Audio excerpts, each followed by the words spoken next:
All right, seekers of the strange and supernatural, welcome back to Seekers of Otherworldly and Unknown Legends. Tonight, we drag our nets through the murky, mist-shrouded waters of one of America's most haunted cities, New Orleans. Beneath the cobblestone streets and behind the wrought iron gates, a different kind of darkness lurks, one whispered about in hushed tones by generations. This city isn't just about jazz and gumbo. It's a hotbed of the supernatural, where folklore breathes and monsters lurk. Forget your friendly ghosts, because tonight, we are diving deep into the bayou's most terrifying tales. We will stalk the shadows with the lupine terror of the Rougarou, tiptoe through the graveyards to avoid the feral Grunch, and brave the gator-infested waters where the Honey Island swamp monster lies in wait. We'll even uncover the ancient, forgotten horrors of the Latiche, dance with the deceptive lights of Les Fille-Follets, and perhaps, if you dare, come face to face with the city's most elegant, yet utterly bloodthirsty, vampires. So light your candles, lock your doors, grab those drinks, and whatever you do, don't go wandering alone in the French Quarter after dark. This is New Orleans, and not all its legends are content to stay in the shadows as we journey again into the unknown.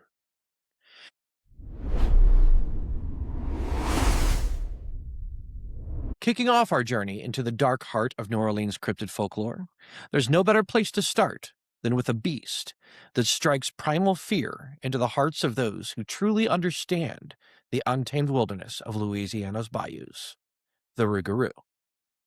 The word Rougarou itself echoes through generations of French and Cajun history. It's a direct descendant of the French term loup-garou, which simply means werewolf. But in the humid, Spanish moss-draped swamps of Louisiana, this creature took on a life, a form, and a terror all its own.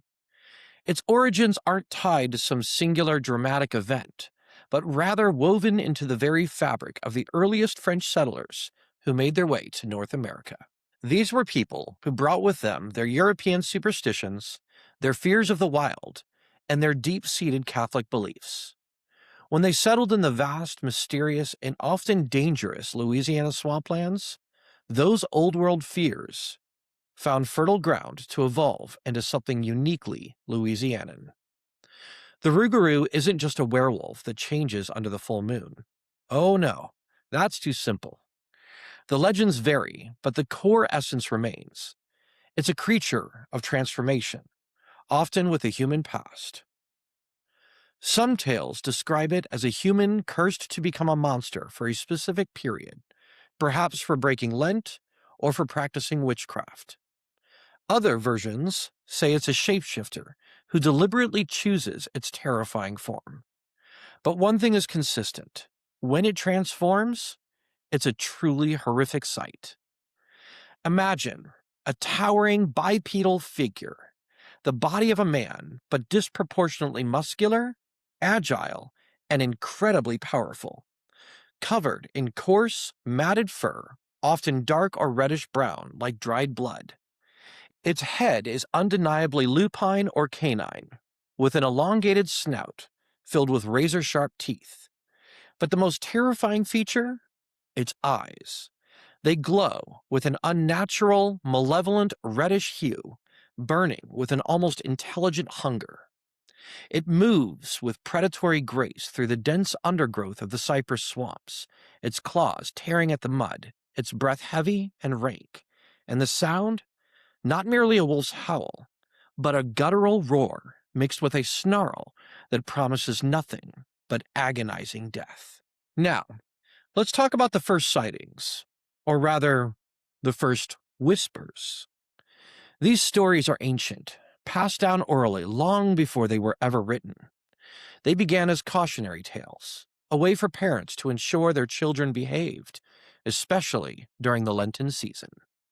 One of the earliest widespread beliefs was that if you failed to observe Lent for 7 consecutive years, you would be cursed to become a Rougarou for 101 days. Imagine that, a penance that turns you into a bloodthirsty beast, doomed to roam the swamps, hunting for human prey. These early legends weren't just about punishment, they served a vital role in community control. Disobedience, particularly among children, could be met with the chilling threat of the Rougarou. Be home before dark, cher, mothers would warn, or the Rougarou might get ya. These weren't idle threats in the minds of the superstitious. The swamps were, and still are, places of immense isolation and danger. The rustling of leaves, the splash in the water, the distant cry of an unknown animal. These could all be easily attributed to a creature that exists between man and beast. Fast forward to more recent times. While the pervasive, every-night fear of the Rougarou has lessened in the face of modern skepticism and electric lights, the legend is far from dead. You can still hear stories today, particularly in the more remote corners of the bayou parishes. Just a few years ago, there were reports from residents in rural Lafourche parish near Bayou Lafourche, claiming to have seen a large, hairy, bipedal creature moving swiftly through the cane fields and swamp edges. Descriptions often matched the classic Rougarou profile: glowing eyes, canine features, and an upright gait.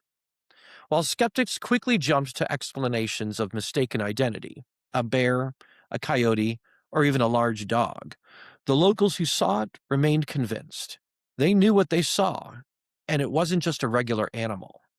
Another intriguing modern anecdote comes from a group of hunters deep in the Honey Island swamp area, where we'll hear about another cryptid later, by the way.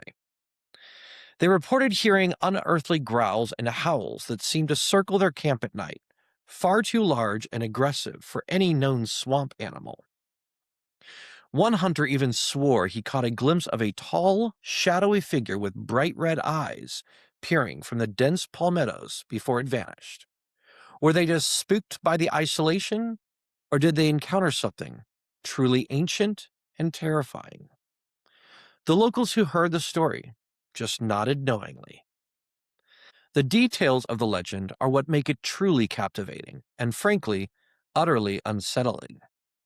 Unlike the classic European werewolf, the Rougarou often targets bad Catholics.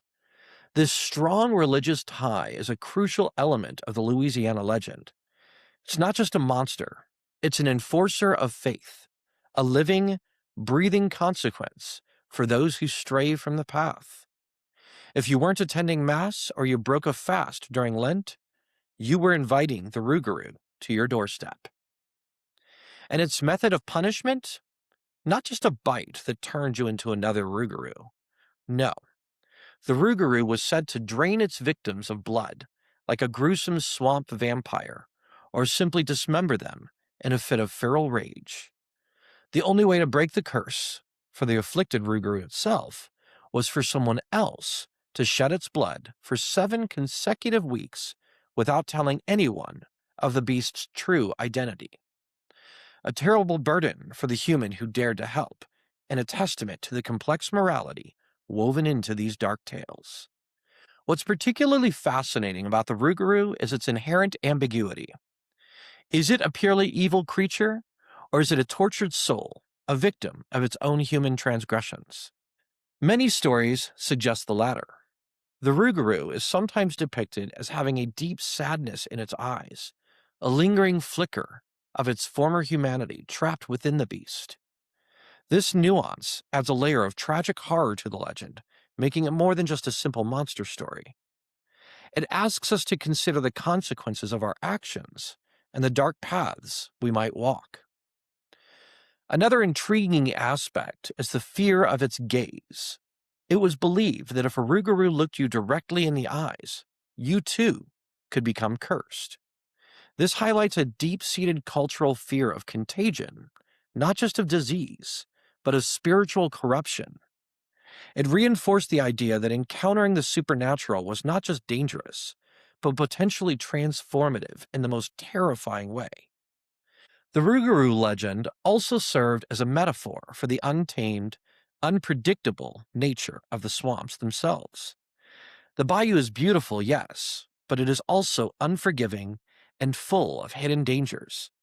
Alligators, venomous snakes, treacherous currents, and endless labyrinthine waterways make it easy to get lost, to disappear without a trace.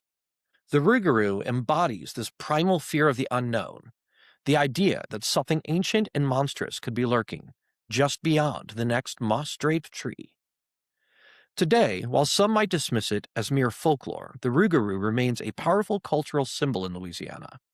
It's celebrated in festivals, depicted in art, and its story is kept alive through local storytellers and historians.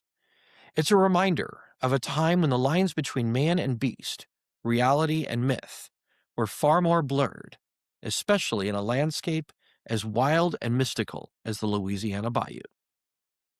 So as we close this chapter on the Rougarou, remember, the next time you find yourself near the dark, rustling edges of a swamp, perhaps during a waning crescent moon, listen closely. Was that just wind, or was it the mournful howl of a creature cursed, forever seeking something in the ancient, whispering wilderness? Stay with us, seekers, because the shadows of New Orleans hold many more secrets, and we're just getting started. Next up, we'll be digging into the ghastly tale of the Grunch. Don't you dare go anywhere. If the Rougarou had you looking over your shoulder in the swamps, then our next cryptid will have you triple checking the locks on your doors, especially if you live anywhere near the forgotten corners of New Orleans. We crawl from the murky bayou into the shadowed underbelly of the city itself to confront a legend far more urban and arguably far more disturbing: the Grunch. The very name Grunch sounds like something that would skitter and claw in the dark, doesn't it? It evokes a sense of grotesque deformity and primal malice. Unlike the Rougarou, which carries the weight of ancient European folklore, the Grunch legend feels distinctly American, rooted deeply in the unique social fabric and hidden histories of New Orleans. Its origins aren't traced back to French Catholicism, but rather to a more tragic, socio-cultural narrative, often tied to a specific, almost mythical location: Grunch Road. Grunch Road, or more accurately, the area surrounding it in the suburban fringes of New Orleans, specifically near the Jefferson Parish line, is where this legend truly takes hold. For generations, local whispers have painted a picture of a secluded community, often described as an enclave of outcasts or an inbred family, hidden away from polite society. The story suggests that these individuals were shunned, perhaps deformed due to generations of isolation or genetic conditions, and eventually retreated into the swampy overgrowth areas surrounding what became known as Grunch Road. Over time, their resentment, their isolation, and their supposed genetic deformities twisted them, not just mentally, but physically, into something monstrous. The Grunch are not singular creatures like the Rougarou. They are a colony of cryptids, a feral tribe. They are said to be small, hunched, and humanoid, with pale leathery skin, sharp claws, and sometimes goat-like features, hooves and horns. Their eyes are often described as deep-set, dark, and filled with a cunning malevolence. Some accounts even mention them having a strong musky odor, a scent of damp earth and decay that precedes their arrival. They are creatures of the night, emerging from their hidden lairs to prey upon whatever they can find. The earliest widespread sightings and the popularization of the Grunch legend truly took off in the mid-20th century, becoming a local bogeyman story in the greater New Orleans area. The narrative was often fueled by urban decay, poverty, and the fear of the other, anyone living outside the established norms. Grunch Road itself became a place of adolescent dares, a spooky destination for teenagers hoping to catch a glimpse of the grotesque. Stories began to circulate of cars being attacked on desolate stretches of road, windows smashed, tires slashed. Pet owners would report their small dogs or cats vanishing, often without a trace, or found dismembered in a disturbing fashion that didn't quite fit the pattern of known animal predators. Livestock farmers on the outskirts of the city also told tales of strange mutilations, often with blood drained, echoing vampire legends, but attributed to these smaller, more cunning beasts. These accounts weren't just scary, they were deeply unsettling, hinting at an intelligent, coordinated malevolence. What's fascinating about the Grunch is their reported behavior. They're not merely beasts of instinct. The legend states they are cunning and organized. They are said to lure victims, often stray animals or sometimes even unwary humans, into their territory. They might mimic sounds, create diversions, or even set crude traps. Their primary motivation? Blood. The Grunch are notorious for being blood drinkers. This detail links them to other legends we'll explore, like vampires, but with a uniquely feral and grotesque twist. They don't have the seductive allure of a classic vampire. They are purely monstrous in their hunger. Recent sightings, or rather continued reports of unexplained phenomena, persist around the areas historically associated with Grunch Road. While official reports often attribute missing pets to coyotes or bobcats, the specific disturbing nature of some incidents keeps the Grunch legend alive. In the early 2000s, there was a rash of missing small animals and strange animal mutilations in parts of Metairie and Jefferson Parish, suburbs directly adjacent to the historic Grunch territory. These incidents often involved animals found drained of blood, with precise, almost surgical wounds, a detail that many locals quickly attributed to the Grunch. While police couldn't offer a satisfactory explanation, the community chatter was undeniable. The Grunch were back. Even more recently, within the last 5 to 10 years, online forums and local paranormal groups have seen renewed discussions. Stories of unusual activity on private property bordering undeveloped swamp patches, strange noises, fleeting glimpses of small, hunched figures darting between trees, and inexplicable disturbances of outdoor items continue to surface. A particular type of incident involves car batteries being drained or car electronics mysteriously malfunctioning when parked near these alleged Grunch territories, leading to theories that they are sensitive to electromagnetic fields or perhaps possess some unknown energy-sapping ability. This adds a modern, almost sci-fi element to an otherwise ancient-feeling legend. The details of the Grunch legend are truly what make it so horrifying. Unlike the Rougarou, which often has a tragic human element to its curse, the Grunch are typically depicted as inherently monstrous, born and bred in the darkness. There's no redemption for them, no return to humanity. They exist as a twisted offshoot, a terrifying product of neglect and isolation. Their physical description, often a blend of human and animal, with goat-like characteristics, suggests a demonic or pagan lineage, even if the primary narrative ties them to human deformity. This makes them profoundly unsettling, blurring the lines between cryptid, mutant, and demon. They are described as quick, agile, and incredibly strong for their size, capable of overpowering small animals, and some suggest even a lone human if caught unawares. The Grunch legend also speaks volumes about the darker side of human nature and society. It's a story born from fear, fear of the marginalized, fear of the unknown living just beyond the suburban sprawl, and perhaps a subconscious guilt about those pushed to the fringes. It's a legend that cautions against venturing into neglected areas, suggesting that some places and some people, when left to fester in isolation, can become truly monstrous. Moreover, the Grunch's preference for blood gives them a unique niche in the cryptid world. They are not simply flesh eaters, they are vampires of a sort, but primal, grotesque, and driven by a more animalistic hunger.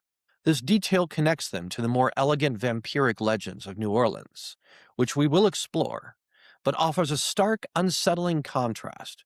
the refined versus the feral, both seeking the same life-sustaining fluid. The lore also often mentions their territorial nature. Grunch are fiercely protective of their hidden lairs, which are believed to be deep within the swampy, dense undergrowth, in forgotten tunnels or dilapidated structures. Anyone who stumbles into their territory is considered fair game, a trespasser to be dealt with quickly and brutally. This reinforces the idea that some places in the world are not meant for human eyes, and that violating these boundaries comes with terrifying consequences. So, as we conclude our deep dive into the chilling tale of the Grunch, remember this. The next time you hear a strange scuttling in the overgrown bushes near an abandoned lot, or a distant, unsettling giggle that doesn't quite sound human, pause. Is it just your imagination playing tricks on you in the shadows of the Crescent City? Or are the Grunch, the forgotten, blood-hungry horrors of New Orleans, simply closer than you think, waiting for an opportunity to emerge from their hidden world? Stay with us, Seekers, because the legends of New Orleans only get stranger, and the swamp is calling us back. Next, we brace ourselves for an encounter with the legendary Honey Island swamp monster. You won't want to miss it. We've skulked in the shadow of the Rougarou, faced the cunning malice of the Grunch, and now we plunge even deeper into the heart of Louisiana's wild. Next, we navigate the labyrinthine waterways and dense cypress groves of a place synonymous with mystery. A place where legend truly breathes, the Honey Island Swamp and its monstrous inhabitant. The Honey Island Swamp, located in southeast Louisiana, about 35 miles northeast of New Orleans, is one of the most pristine and least altered river swamps in the United States. It's a vast, untamed wilderness of approximately 70,000 acres, crisscrossed by winding bayous, choked with ancient cypress trees, and teeming with alligators, venomous snakes, and countless other creatures. It's a place that feels ancient, primordial, and perfectly suited to hide a monster. And hide a monster it does. Our next cryptid is none other than the Honey Island swamp monster, often affectionately or perhaps fearfully called Louisiana's Bigfoot, or the Wookus. Unlike the moralistic terror of the Rougarou or the urban dread of the Grunch, the swamp monster is pure, unadulterated wilderness mystery.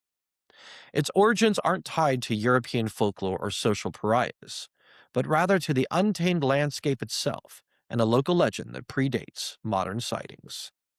The local Choctaw Native American tribes, who knew these swamps intimately long before any European settlers arrived, reportedly had their own stories of a large, ape-like creature inhabiting the deepest, most inaccessible parts of the swamp.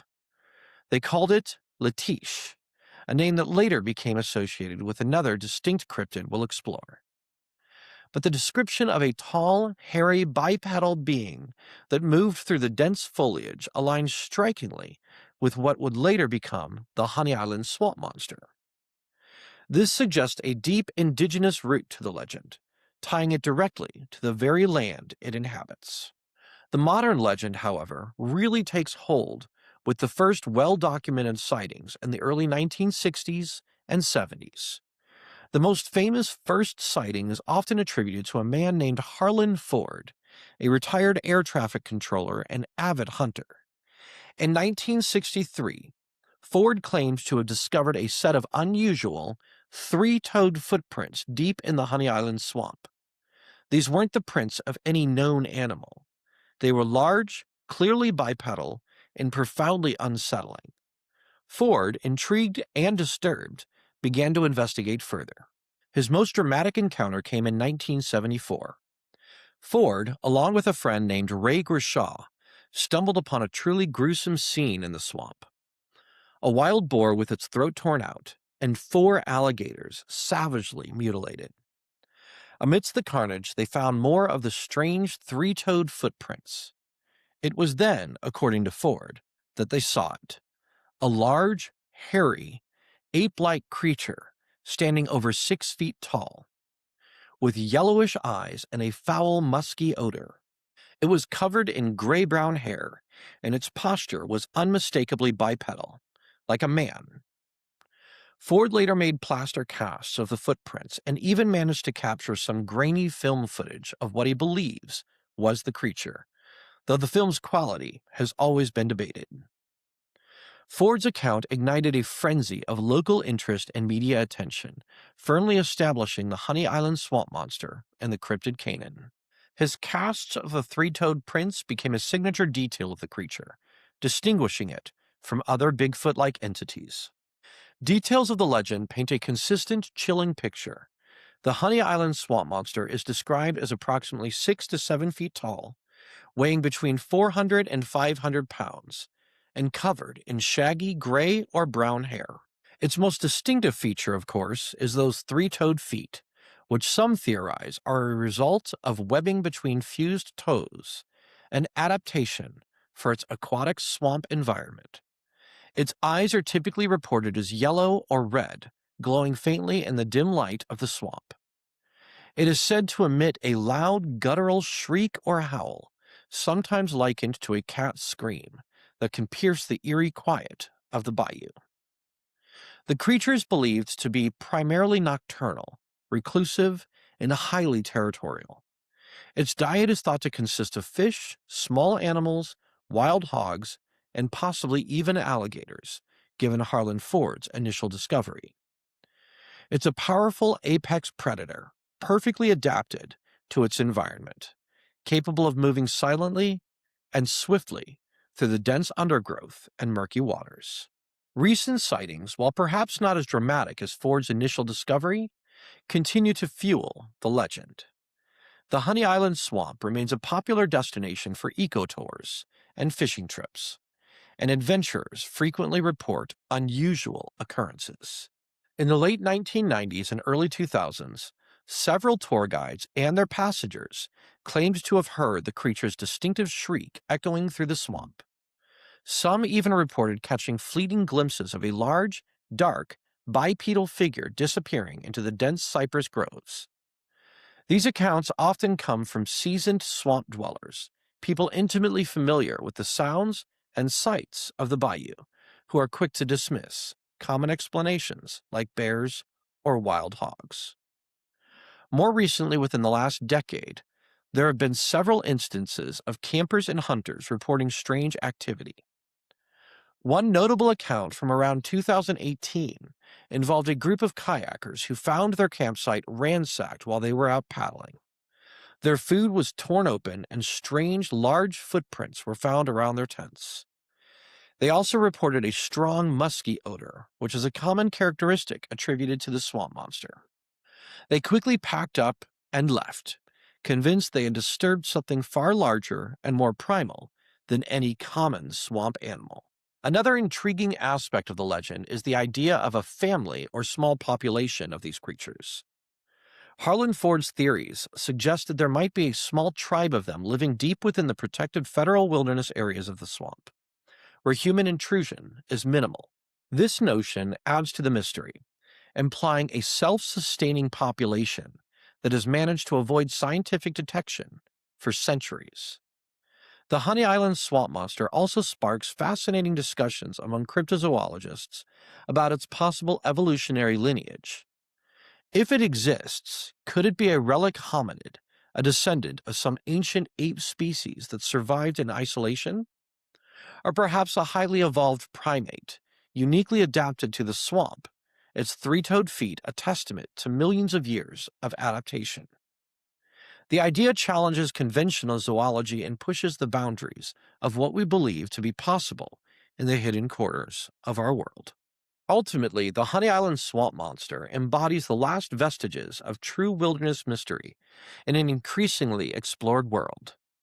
It's a testament to the fact that even in our modern age, nature still holds secrets, especially in places as vast, ancient, and unforgiving as the Honey Island swamp. The dense foliage, the countless waterways, the sheer inaccessibility of large portions of the area all provide the perfect sanctuary for a creature that doesn't want to be found. So the next time you find yourself gliding through the eerie quiet of a cypress swamp, The Spanish mass dripping overhead? Listen closely. Was that just the wind rustling the leaves, or the distant cry of an owl? Or was it the chilling shriek of Louisiana's most mysterious cryptid, reminding you that even in the heart of civilization, the wild still holds its monstrous secrets, forever lurking just beyond the edge of our perception?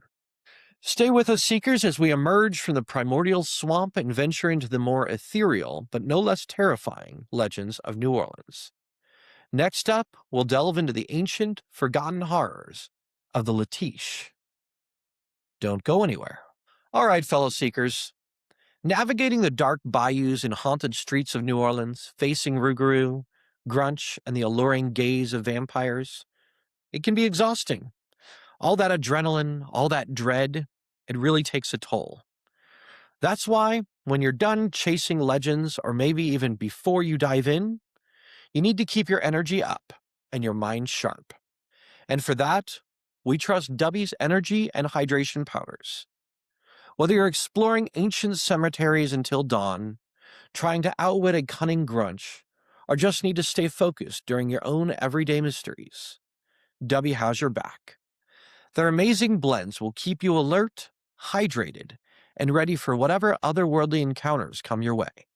No jitters, just sustained energy and crystal clear focus. Don't let the creatures of the night drain your energy. Power up with Dubby. You can find their incredible selection at www.dubby.gg. And because you're a part of our Seeking family, use code SOULFILES at checkout for a special discount. Keep those lights on and stay hydrated, seekers. Now, back to the shadows.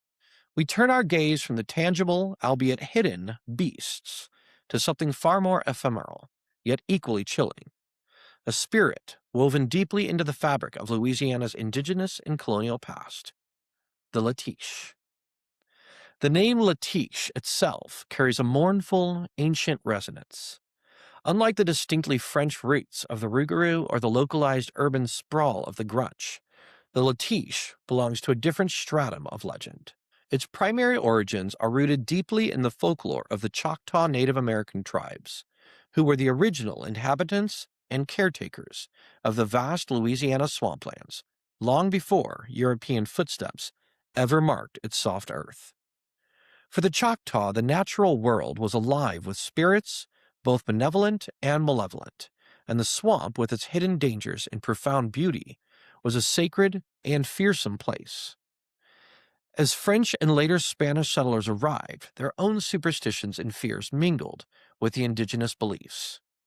The Choctaw stories of malevolent swamp spirits, particularly those associated with death, sorrow, and the water, found fertile ground in the imaginations of the newcomers.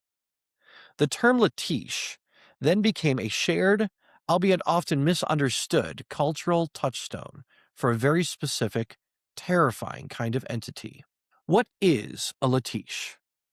It's not a physical beast in the way the others are.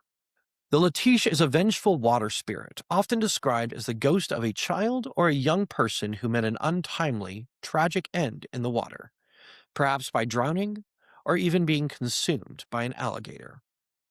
They are inextricably tied to the waterways of Louisiana, from the wide, slow-moving bayous to the hidden, stagnant ponds deep within the cypress groves. They are said to appear as pale, translucent figures, sometimes with distorted features reflecting the manner of their death. Their most haunting characteristic, however, is their voice, a mournful, childish cry or wail that drifts across the water, often mimicking a call for help. This is where their true terror lies. The first sightings of the Latiche aren't individual events in the way one might stumble upon a Rougarou or a Grunch. Rather, they are countless anonymous instances passed down through generations, often as cautionary tales. The Choctaw would warn their children away from certain dangerous stretches of water, speaking of the spirits that lingered there, pulling the unwary into the depths. When European settlers began venturing deeper into the bayous, carving out livelihoods from fishing and trapping, they too began to encounter inexplicable phenomena. Fishermen would report hearing faint cries in the dead of night, sounds that seemed to come from nowhere and everywhere at once, chilling them to the bone. Trappers making their rounds in the pre-dawn gloom sometimes saw fleeting, translucent forms gliding just beneath the surface of the water or hovering silently over boggy patches, their forms indistinct yet undeniably present. These were not just animals, nor were they familiar figures of their neighbors. These were the swamp's ancient, sorrowful inhabitants. Over time, the legend became more refined, more specific. The Latiche was understood to be an embodiment of pure, unadulterated longing and malice. They yearned for companionship, for release from their watery graves, but their touch is death. Their primary MO is to lure victims into the water. A fisherman, lost and disoriented in the fog, hears a child's cries. A traveler, tired and thirsty, sees a pale figure beckoning from the edge of a deep pool. Drawn by compassion or by a desperate hope for assistance, the victim ventures too close. The Latiche then reaches out, its cold, clammy grasp pulling them beneath the surface, dragging them down to share their watery fate. What is truly fascinating is that while some accounts align the Latiche with generalized swamp monsters, or even the Honey Island swamp monster in its bipedal aquatic nature, the core legend of the Latiche is emphatically spiritual.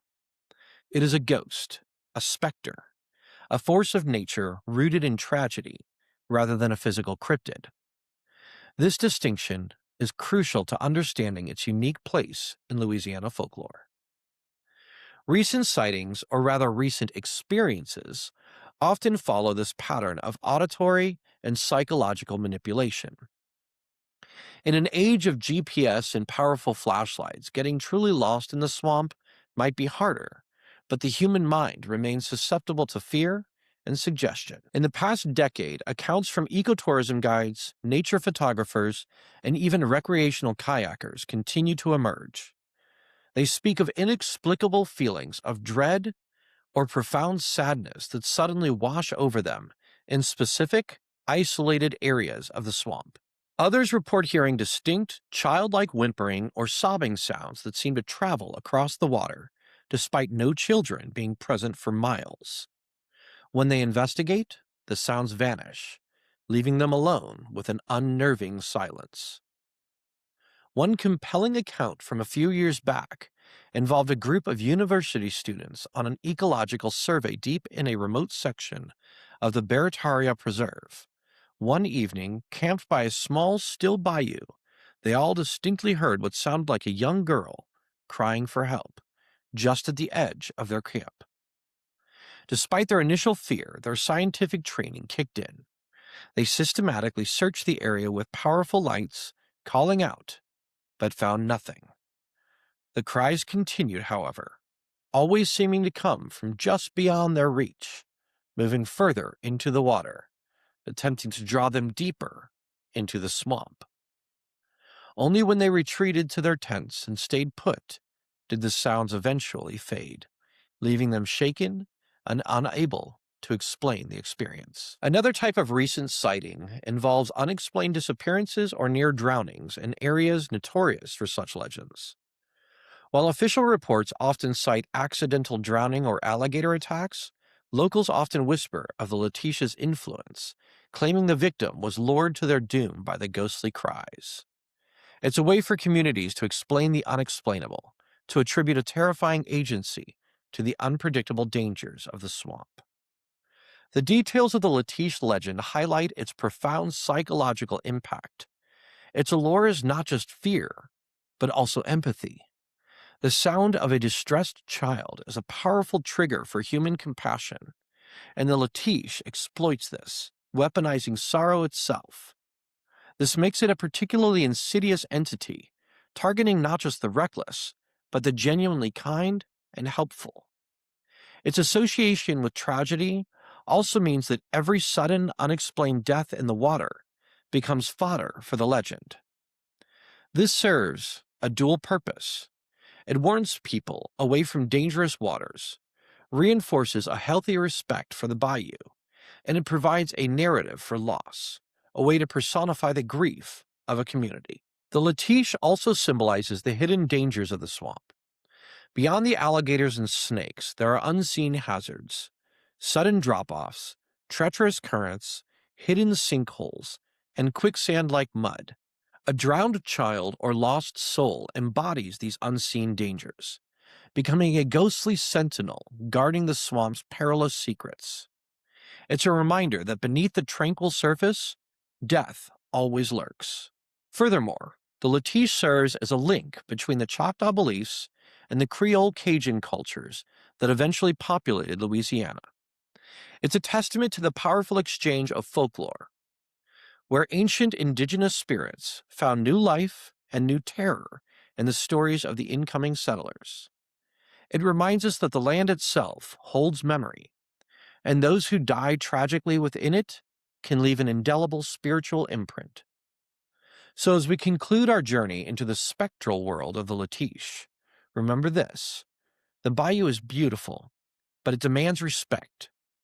The next time you find yourself gliding through its quiet waters or camping by its still, dark pools, and you hear a sound that tugs at your heart, a faint cry echoing over the water, pause.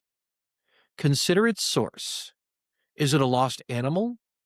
Or is it something far older, far more sorrowful, desperately trying to draw you in to its eternal, watery embrace? Stay with us, Seekers, because the legends of New Orleans continue to unfold.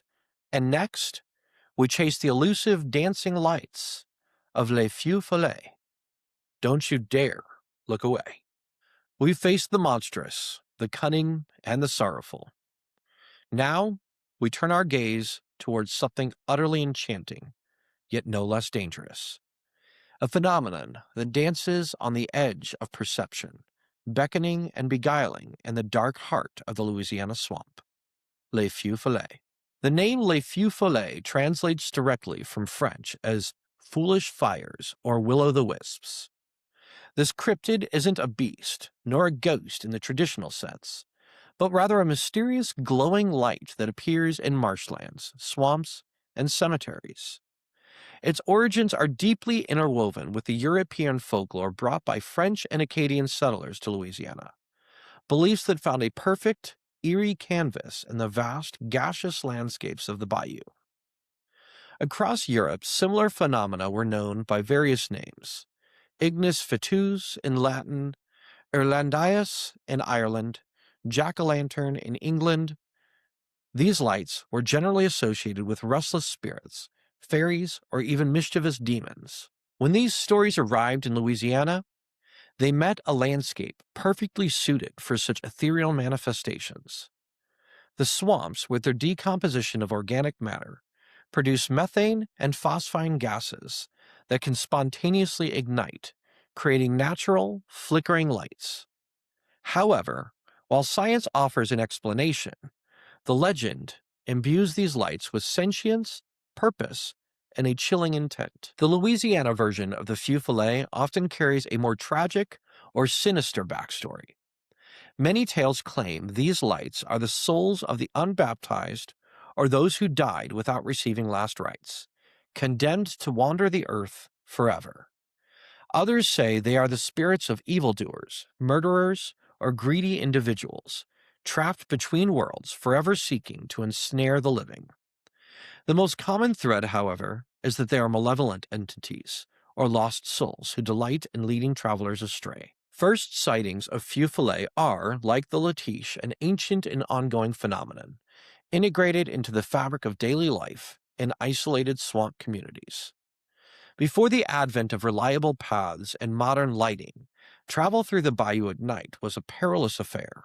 Early settlers and indigenous peoples alike would undoubtedly have encountered these unexplained lights dancing in the distance. Imagine a trapper making his way through a moonless cypress swamp, the path barely visible. Suddenly, in the distance, a faint, flickering light appears. It seems to move, almost beckoning. Thinking it might be a distant cabin or perhaps a fellow traveler's lantern, the trapper alters his course, attempting to follow. The light, however, always remains just out of reach, sometimes receding, sometimes appearing closer, but always leading him deeper into the impenetrable swamp, further from his intended destination, until he is hopelessly lost, surrounded by the unsettling sounds and oppressive darkness of the bayou. Many who followed these lights were never seen again or found days later, exhausted and delirious, with no memory of how they got so far off course. The most compelling detail of the Fille-Follets legend is its deceptive nature. These lights are never stationary. They float, bob, and weave, often appearing and disappearing, drawing the eye and promising guidance. But that guidance is a cruel trick. They will lead you into quicksand, into alligator-infested waters, or simply into such a dense, impassable thicket that you become utterly disoriented and lost. Their purpose is not to harm you directly, but to orchestrate your demise through the environment, leaving you to the mercy of the swamp. Some variations of the legend even speak of specific types of Fille-Follet. There are those said to be the spirits of children, their lights small and whimsical, sometimes appearing in multiple, playful clusters, like mischievous fireflies. These are often considered the most dangerous, as their innocent appearance can disarm even the most cautious traveler. Then there are the lights of more sinister spirits, larger, more deliberate, their glow carrying an unsettling greenish hue, drawing victims with a powerful, almost hypnotic allure. Recent sightings, or rather contemporary encounters, prove that even in our illuminated world, the Fille-Follets continue their dance. While roads and GPS have mitigated some of the dangers of getting hopelessly lost, unexplained lights in remote areas of Louisiana's swamps are still reported. In the late 1990s, during a particularly thick fog, a group of duck hunters returning from their blinds in the Wax Lake outlet area reported seeing a cluster of small, flickering lights dancing over the water a few hundred yards ahead. They initially dismissed them as other hunters, but when the lights began to move erratically, splitting apart and reforming, always just out of reach, they realized something was amiss. They chose to anchor their boat and wait for the fog to lift rather than risk following the tantalizing glow. They later reported the lights seemed to mock them, performing elaborate aerial dances until dawn broke. More recently, within the last 5 to 10 years, photographers attempting to capture the ethereal beauty of the Atchafalaya Basin at night have shared intriguing experiences. One photographer, setting up a long exposure shot along a remote stretch of bayou, reported seeing a single yellowish orb of light appear in the distance. It moved slowly, steadily, for several minutes, then abruptly vanished, only to reappear a moment later, much closer, hovering briefly over a patch of dense water hyacinths, before retreating into the deeper darkness. The experience left the photographer with a profound sense of being watched, and a chill that had nothing to do with the night air. There are also numerous accounts from local residents living near swampy areas who report seeing these lights in their peripheral vision, dancing at the edges of their property lines, particularly during periods of heavy mist or after significant rainfall. While they might dismiss a single flicker, the sustained, intelligent-seeming movement of these lights often leaves them with a sense of unease, a reminder of the supernatural forces that still govern the wild spaces around them. The details of the Fille-Follet legend offer a profound insight into the human relationship with the unknown and the environment. These lights are a metaphor for deceptive beauty and false hope. They promise light in the darkness, a way out, but deliver only deeper confusion and peril. This makes them particularly insidious. They prey on our innate human desire for guidance and safety. The phenomenon also serves as a vivid personification of the swamp's inherent dangers. Beyond the physical predators, the swamp itself can be a relentless, disorienting entity. The Fille-Follets embody this disorientation, turning the very landscape into an active participant in human misfortune. It's a reminder that nature is not always benign, Sometimes it actively conspires against you. Moreover, the Fille-Follets legend underscores the spiritual anxieties of Louisiana's Catholic-influenced cultures.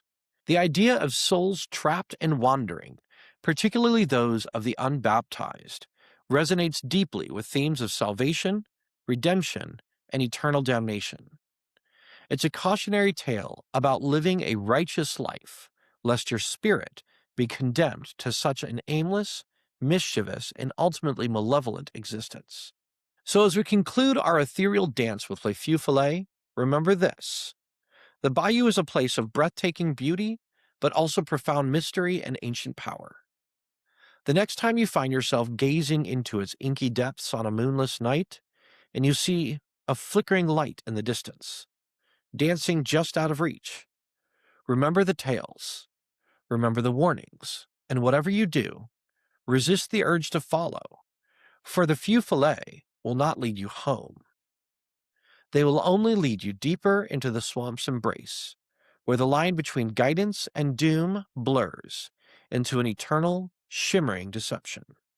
Stay with us, seekers, because as we emerge from the deceptive glow of the foolish fires, we prepare to enter the opulent yet terrifying drawing rooms of New Orleans' most elegant and enduring nocturnal predators. Next, we confront the allure and dread of the city's vampires. You don't want to miss a drop. Still with me, midnight connoisseurs of the arcane? We have journeyed through the wild heart of Louisiana's swamps, danced with deceptive lights, and faced the feral horrors hidden in its darkest corners. As the sun dips below the horizon and the gas lamps flicker to life in the French Quarter, we step into a realm of sophisticated terror, of ancient bloodlines and eternal hunger. We confront the most elegant, yet utterly chilling of New Orleans' nocturnal predators: vampires. Unlike the earthy primal fears embodied by the Rougarou, Grunch, or swamp monster, the vampire legend in New Orleans is steeped in a different kind of darkness, one of aristocratic decay, illicit desires, and a seductive, immortal allure. Its origins in the Crescent City are not simple. While the European myth of the vampire, rooted in Slavic and Balkan folklore of reanimated corpses, blood drinking, and shape-shifting, certainly arrived with the diverse waves of immigrants, New Orleans provided a unique, fertile ground for this legend to flourish and transform. The city's rich mix of cultures, French, Spanish, Creole, African, Caribbean, brought with them not only their fears, but also their spiritual practices, including voodoo. This spiritual tradition, with its emphasis on spirits, ancestors, and the thin veil between life and death, provided a perfect mystical backdrop. The isolated, often insular nature of aristocratic families, their secrets guarded behind high walls and hidden courtyards, also contributed. And the pervasive atmosphere of death, from recurring epidemics to the sheer density of its crypt-filled cemeteries, made the concept of life after death, even a monstrous one, all too plausible. The New Orleans vampire legend, therefore, isn't just about a creature that drinks blood. It's about a hidden society, a secretive elite, maintaining a fragile existence beneath the veneer of Southern charm. These are not merely monsters. They are often depicted as cursed nobility, artists, or lovers, forever trapped in an exquisite agony. First sightings, or rather the initial notable accounts that truly embedded vampires in New Orleans folklore, often revolve around a few key periods and narratives. One of the most famous and perhaps earliest centers around the Casket Girls, Les Filles à la Cassette. In the early 18th century, young French women were sent to New Orleans to marry colonists. They supposedly arrived with small, coffin-like trunks, cassettes, containing their dowries. Legend has it that some of these girls, housed in the Ursuline convent, were not quite what they seemed. Pale, frail, and avoiding the sun, they became the subject of intense speculation. The convent's attic windows were nailed shut and blessed, and tales circulated of something unnatural stirring within. While historically debunked as a myth surrounding vulnerable young women, the image of these mysterious pale girls arriving with their coffin shaped luggage perfectly set the stage for vampiric whispers. Another significant wave of sightings and stories emerged in the late 18th and 19th centuries, during New Orleans' most opulent and cosmopolitan eras. As the city became a major port and cultural melting pot, tales of wealthy, eccentric individuals who only appeared after dark, possessed unusual strength, charm, and an aversion to daylight began to circulate. These were often attributed to the city's growing population of European immigrants and the transient nature of port life, allowing for mysterious newcomers to blend in. The 1930s to 1970s saw a resurgence, often tied to sensationalized journalism and pulp fiction, painting a picture of a hidden vampiric underworld.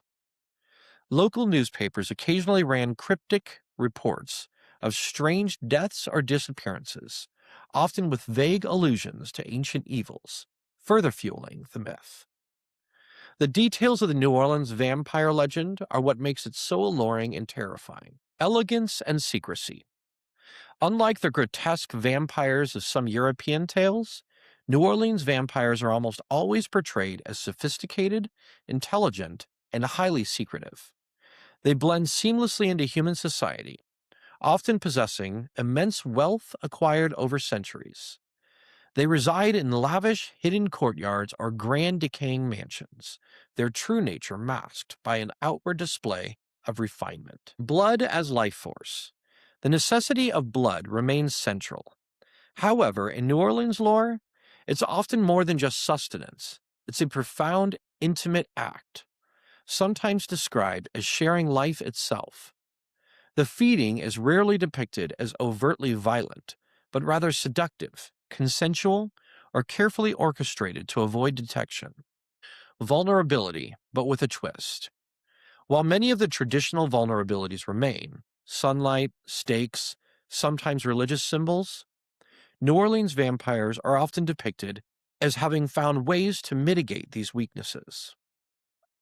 They live in a city built for shadows and nightlife, with a strong Catholic presence that could paradoxically offer protection from detection.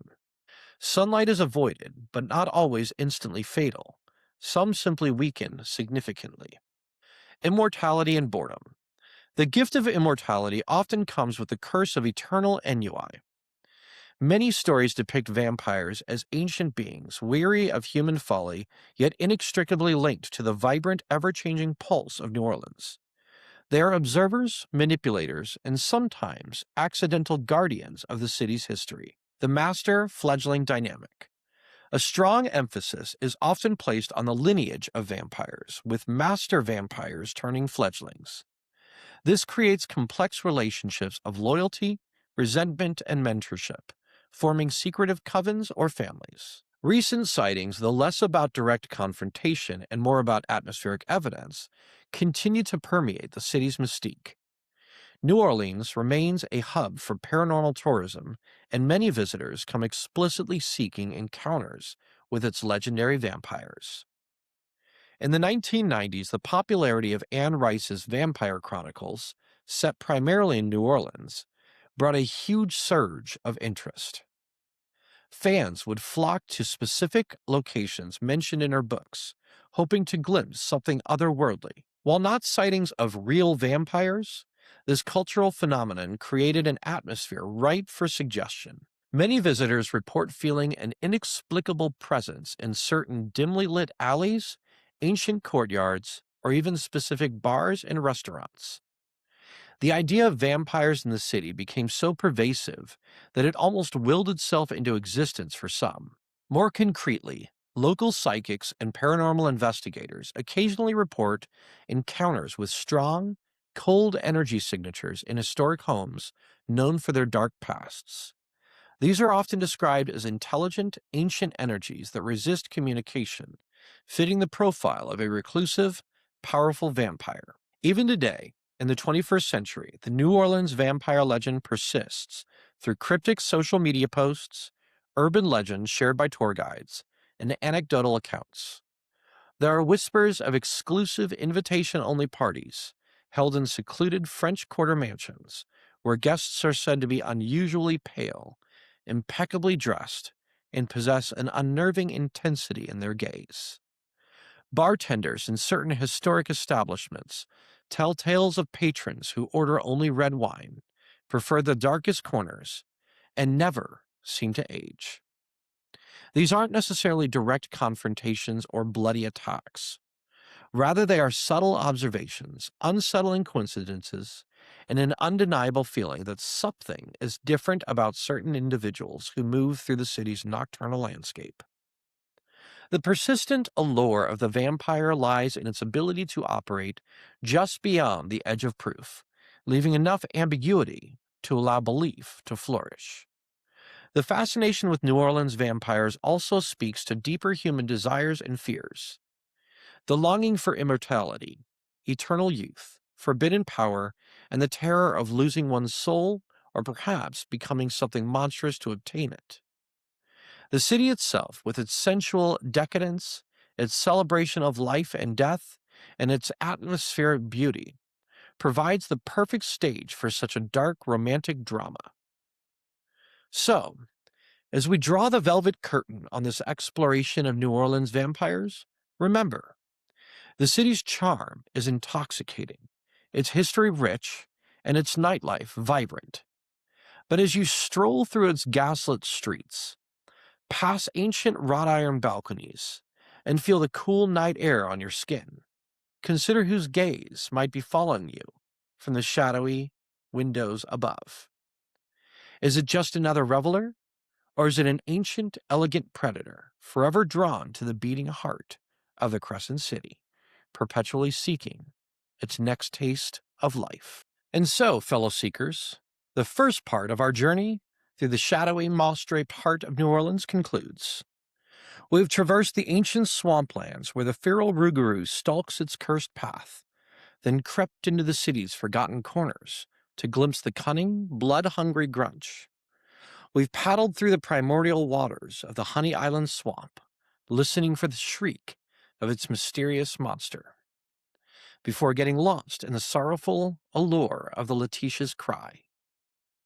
We've even danced with the deceptive glow of les Fille-Follets, only to find their beauty a deadly snare, and finally stepped behind the velvet curtains to face the timeless, elegant hunger of New Orleans' most ancient vampires. This city, my friends, is more than just history. It is a living, breathing legend, a vibrant tapestry woven with the threads of fear and fascination. It reminds us that even in the most familiar places, the veil between our world and the unknown is astonishingly thin, especially when the streetlights dim and the whispers begin. But the journey for truth, for understanding these otherworldly and unknown legends, is never truly over. We hope you've been captivated, chilled, and perhaps a little enlightened by our expedition tonight.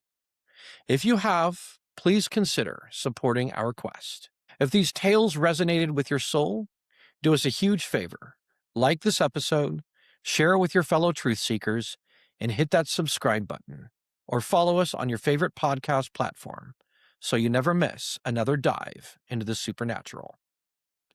You can find all of our spine-tingling content on Spotify, YouTube, and our very own hub of mysteries, www.soulseekersunknown.com. New episodes arrive every Monday by 6 p.m. Eastern Time, perfectly timed for your week of spectral contemplation. And if you have a story of the strange, a suggestion for a legend we should explore, or a personal encounter with the inexplicable, we want to hear it. Send your tales and theories directly to us at soulfilearchives@gmail.com. Your story could be the next legend we unravel. Until next time, keep your eyes open, your senses sharp, and your skepticism balanced with a healthy dose of wonder. Because out there, beyond the veil, the unknown is always waiting. And we, the seekers of otherworldly and unknown legends, will be here to greet it.